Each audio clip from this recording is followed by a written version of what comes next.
My voice is getting a little scratched. Now, as chairman of the Budget Committee, my job is to write budgets and then pass them through the House. We've done 3 in a row now, and this is what our budget is called. The reason I call it a balanced approach, a balanced budget, is we propose to balance the budget. That's one of the things we think the federal government should do, and I'll get more onto that.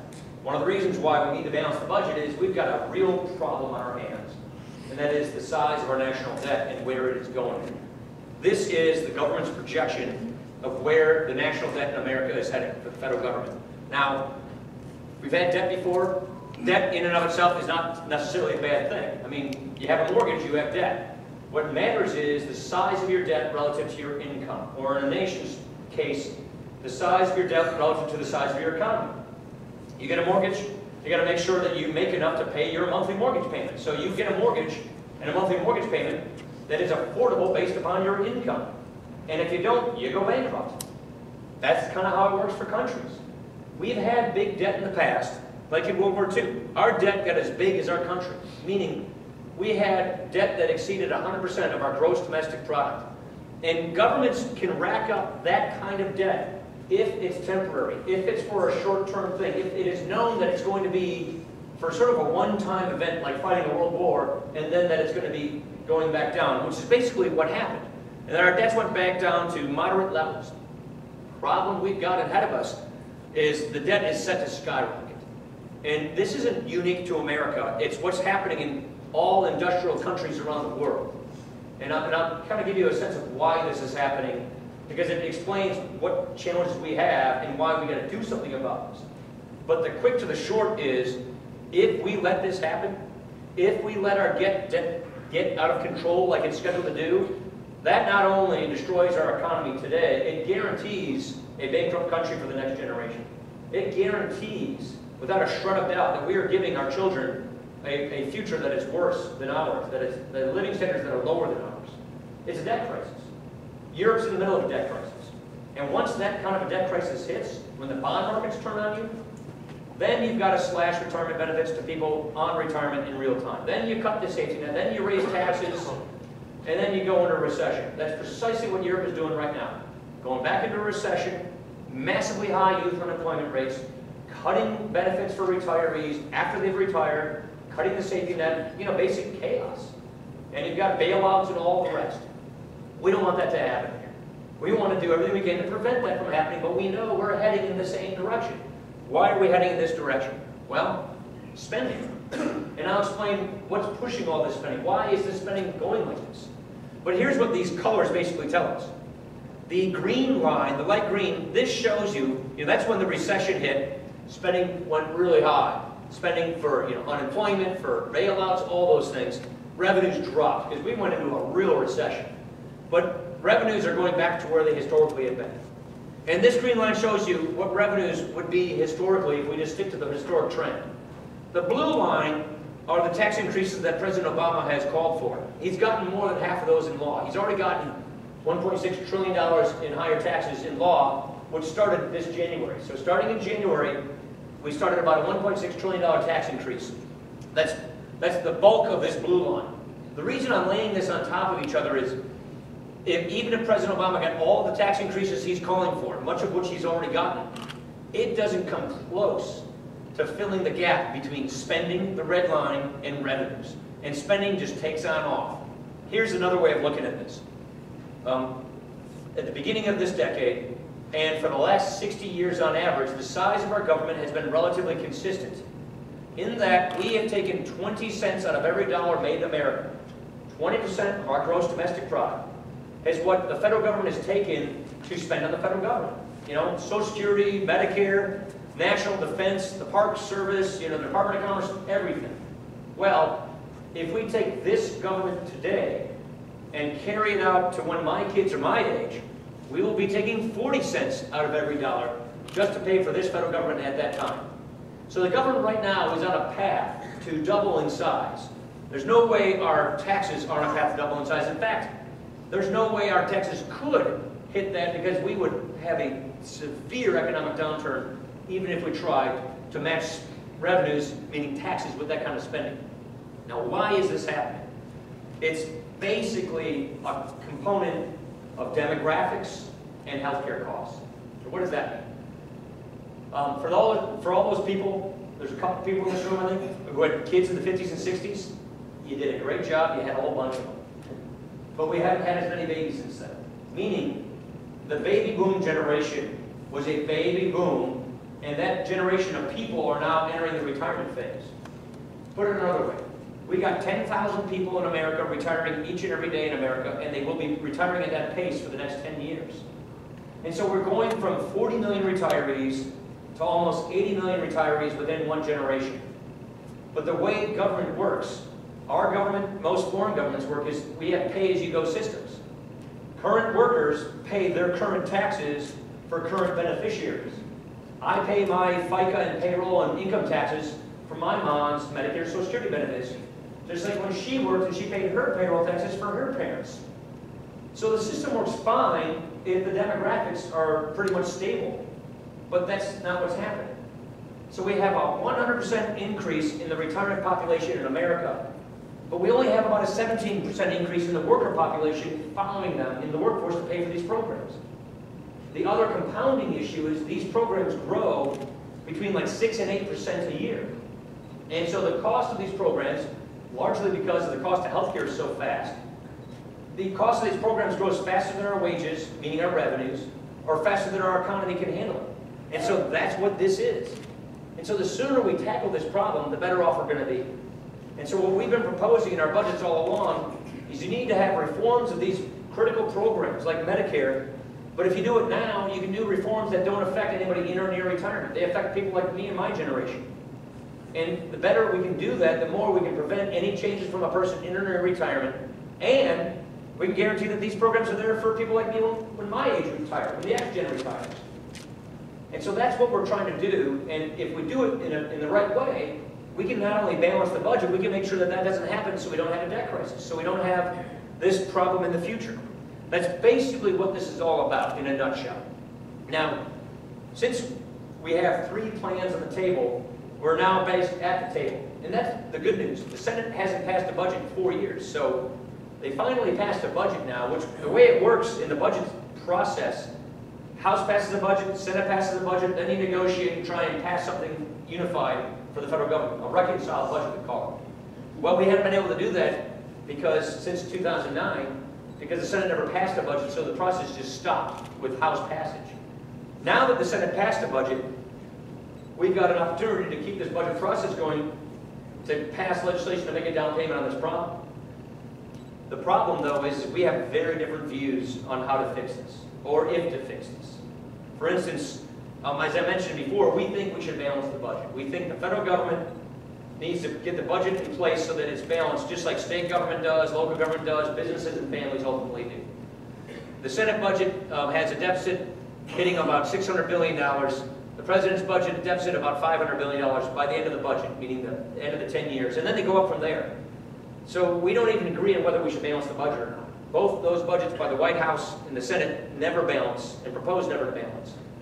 Ours does, so we're having a hard time getting agreement on what the final goal is here. The other problem is, our budget proposes to reduce spending and not keep raising taxes. And I'll get into the tax reform in a second. But we reduce about $5 trillion in spending over the next 10 years. And that sounds like it's a massive deep cut, but what we basically do is we restrain the growth of federal spending to 3.4% on average every year, instead of 5%, which is what it would otherwise do. And that difference gets us to a balanced budget. On the flip side, the President's budget and the Senate's budget proposes net spending increases to increase the slope of spending. And so there's where we just have a real big difference. And so what we're trying to figure out is, where can we find common ground to get some spending cuts and reforms, to get a down payment on the deficit and the debt. If we're not going to balance the budget, we can't agree to do that. Let's at least get this thing headed in the right direction. That's what we're working on. One of the things that really helps, if we do that, is grow the economy. And one of the things that we think, and there's a lot of bipartisan agreement on this idea, one of the things we think that can help grow the economy is clean up the tax system.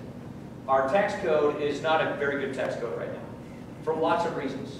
It's full of special interest loopholes, full of cronyism, meaning government picking winners and losers, and both political parties have been a party to this for years.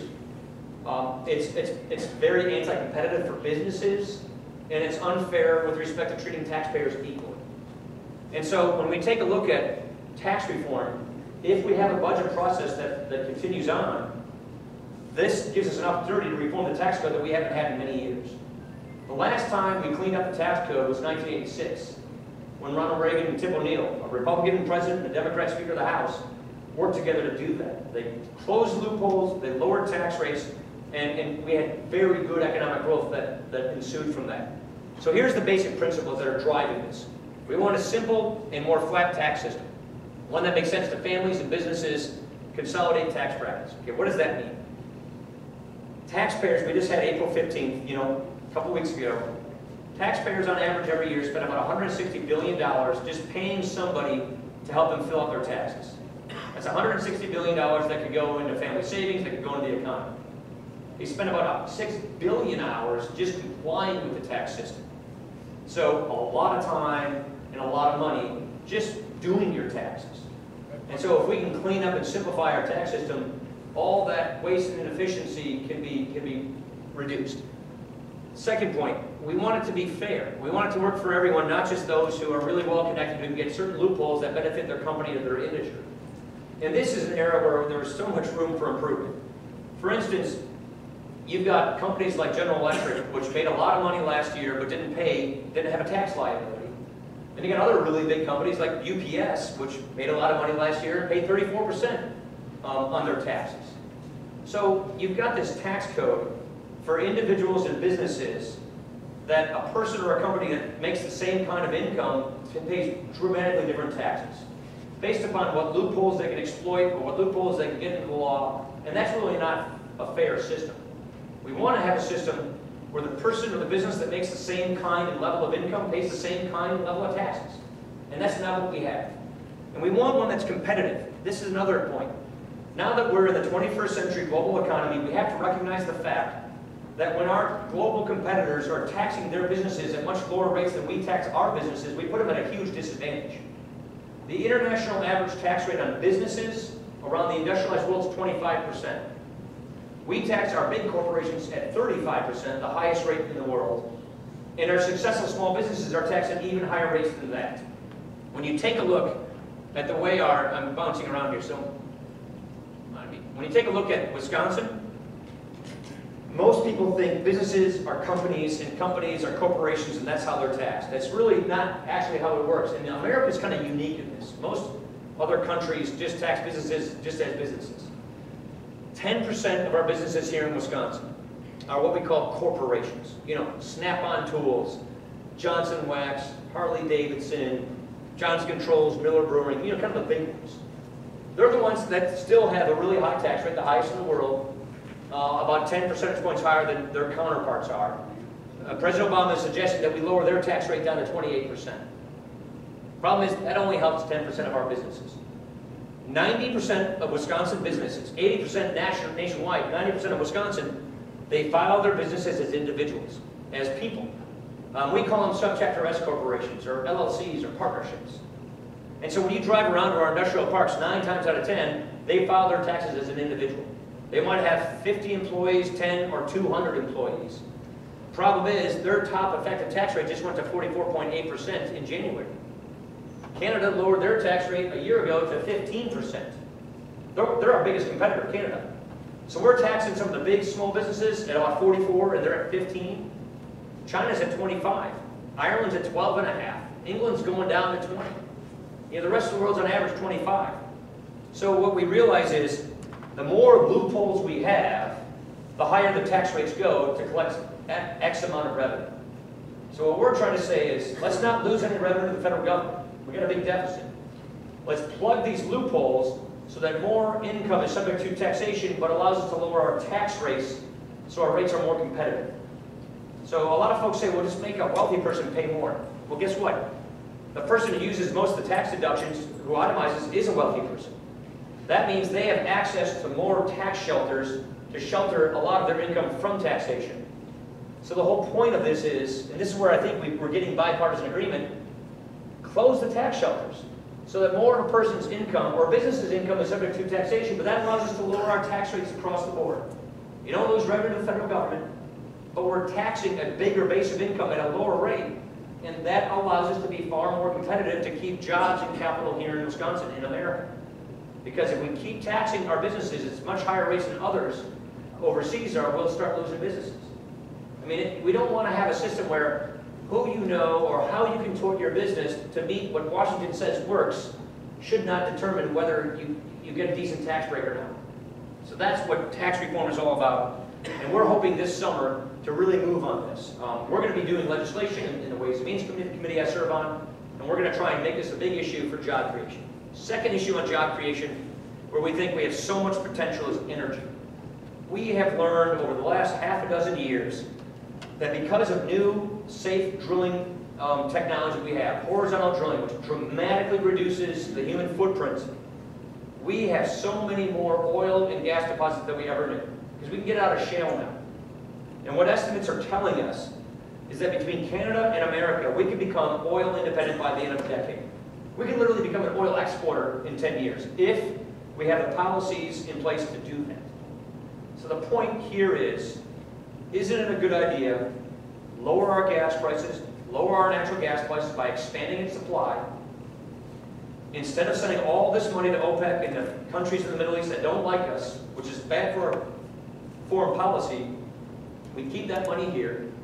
It helped produce jobs in manufacturing because they got lower natural gas costs. It helped produce jobs in this industry. And it keep the money in our economy. So we see it as a huge win-win. Problem is there are a number of federal barriers that prevent this from happening, whether it's pipelines like Keystone or refineries or opening up federal lands where a lot of this is so that we can use this resource. And we think it's very clear you can use it in a very safe way. So we can think energy could be a huge game changer. So we're going to be working on energy legislation this summer because I just filled up over here, just up the street. It's almost $4 again. That takes a big bite out of people's paychecks. That really affects your economy. It's just a big tax on your economy. If we can make ourselves oil independent, gas independent, that could do a whole lot to help us with growth. So those are the two big economic growth things. The last